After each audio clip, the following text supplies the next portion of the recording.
वो बच्चों ने कहा कि हमारे साथ यहाँ डिस्क्रिमिनेशन चलता है।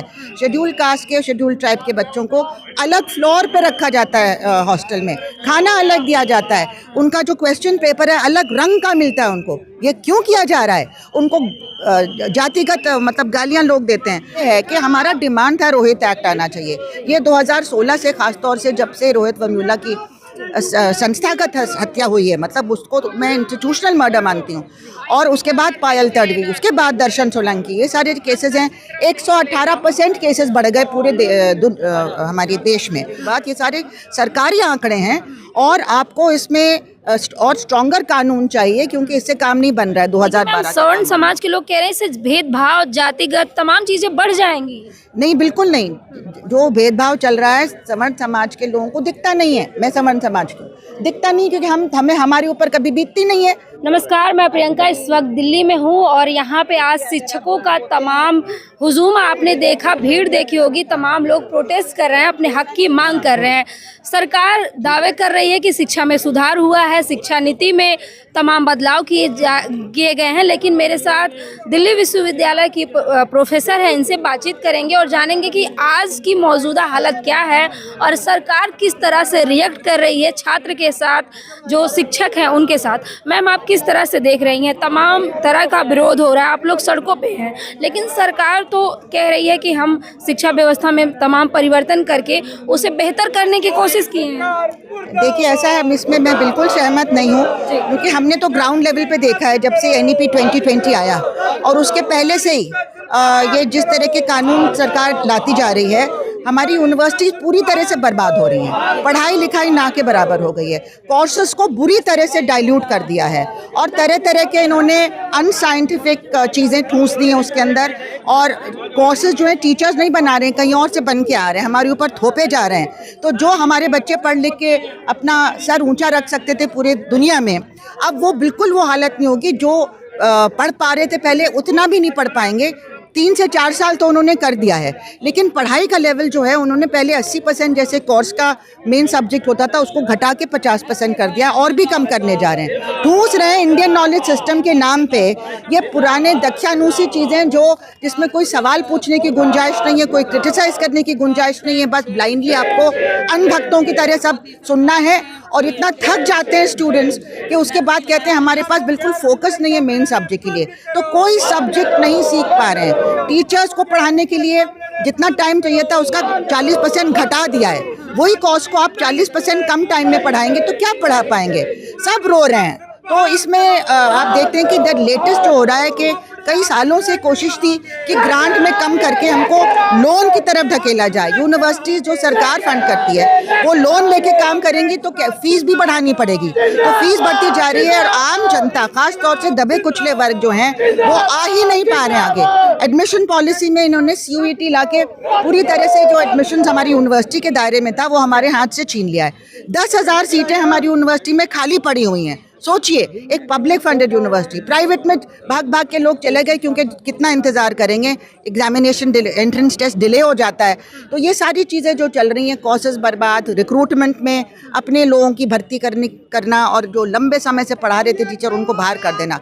और लेटेस्ट ये है कि हमारा डिमांड था रोहित एक्ट आना चाहिए। ये 2016 से, खासतौर से जब से रोहित वेमुला की संस्थागत हत्या हुई है, मतलब उसको तो मैं इंस्टीट्यूशनल मर्डर मानती हूँ, और उसके बाद पायल तडवी, उसके बाद दर्शन सोलंकी, ये सारे केसेस हैं।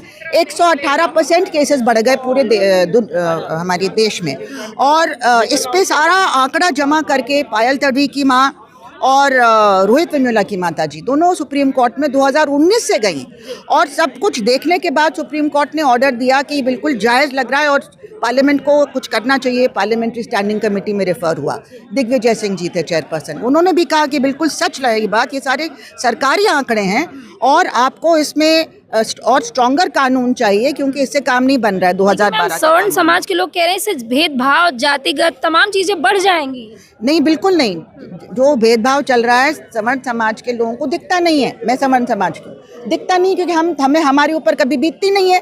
भाई, मेरे क्लास में कितने लोग होंगे जो दबे कुचले, मतलब हम लोग जैसे अगर उनको बाहर ही रखा गया, जब मैं टीचर थी, मैं भी रिटायर हुई हूँ, लेकिन मैं जब यंग टीचर थी और तब हम लोग कह रहे थे कि सोशल जस्टिस के लिए रिजर्वेशन SC ST का जो संविधान में लिखा हुआ है और 1954 से लागू है हर जगह, दिल्ली यूनिवर्सिटी में क्यों लागू नहीं है टीचिंग पोस्ट में? तो हमें बताया कि नहीं, वो 5 में से 1 हम देंगे। तो हमने कहा ये देंगे नहीं, वो चलता है, रिजर्वेशन लागू करोगे तभी होगा। नहीं किया। हमने देखा 8000 टीचर थे दिल्ली यूनिवर्सिटी में, एक भी SC ST का नहीं था। ये क्या 5 में से 1 मिलेगा आपका? तो झूठा था ना सारा, कोई देना नहीं चाहता है, लोगों को छीन के लेना पड़ता है। मंडल के बाद एहसास लोगों को, बहुजन समाज को एहसास हुआ कि हमारा हक है। हम देश के 85% अगर है हम लोग मिला के सब, तो क्यों हमें हमारा हक नहीं मिल रहा है? क्यों ये अंग्रेजों की तरह कैसे राज कर रहे हैं 5% लोग, है ना? तो उन्होंने अब जब ये लड़ाई लड़ी, पार्लियामेंट्री स्टैंडिंग कमेटी ने VC को बुला के कहा कि आप लागू करो, तब जाके रिजर्वेशन लागू किया गया। और वो कोई ना कोई बहाने से वो लोग नहीं भरते थे पोस्ट। तो ये लंबी लड़ाई है, मैं उसमें नहीं जाऊंगी। तो जब स्टूडेंट्स में आपकी जैसे डाइवर्सिटी आई बहुजन की थोड़ी बहुत, लेकिन टीचर्स में नहीं आई, तो वो सेंसिटिविटी नहीं थी ना टीचर्स की। वो किस तरह से पेश आ रहे थे उन स्टूडेंट्स की जो कितने मुश्किलों से के दौर से गुजर के यहाँ पे आए। आप कहते थे आप गुड फॉर नथिंग हो, आप नॉट फाउंड सूटेबल कर देते थे, ये सब चीज़ें। तो जो इस तरह का डिस्क्रिमिनेशन अगर स्टूडेंट को लगा, उसको एक फ्रेंडली एटमॉस्फेयर नहीं लगा, तो रोहित वेमुला जैसे सैकड़ों लोग बाहर चले गए या उन्होंने आत्महत्या की। ये तो चिट्ठी लिखी रोहित ने, तभी लोगों को पता चला कि ये हो रहा है। ये बहुत आम चीज़ है। मैंने अपने टर्म में देखा, मैं इसी की मेंबर थी, कि university college of medical sciences में धरना चल रहा था। मैं जाके पता किया क्या बात है, तो बच्चों ने कहा कि हमारे साथ यहाँ डिस्क्रिमिनेशन चलता है। शेड्यूल कास्ट के, शेड्यूल ट्राइब के बच्चों को अलग फ्लोर पे रखा जाता है, हॉस्टल में खाना अलग दिया जाता है, उनका जो क्वेश्चन पेपर है अलग रंग का मिलता है उनको। ये क्यों किया जा रहा है? उनको जातिगत मतलब गालियाँ लोग देते हैं। तो इतना बड़ा इशू बन गया था तब। ये तो जब फूट गया गुस्सा उनका।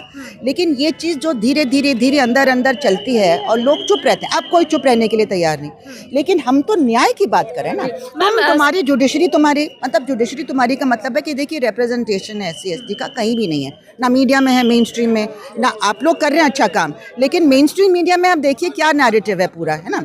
और ना जुडिशरी में, ना ब्यूरोक्रेसी में, ना कहीं। तो क्यों डरे? आपको बचाने के लिए 50 तरह के लोग आ जाएंगे, लेकिन जो दबा कुचले वर्ग का है उसके लिए कोई नहीं आता है। अगर वो शिकायत करेगा तो उल्टा उसको कह देते कि तूने झूठी शिकायत की और तो तुम्हारी ऊपर हम केस कर देंगे। वो क्लॉज हटाना जरूरी था। इसी पे सवाल है कि इस प्रदर्शन से क्या कुछ लग रहा है कि कितना मैसेज जाएगा, कितना असर जाएगा?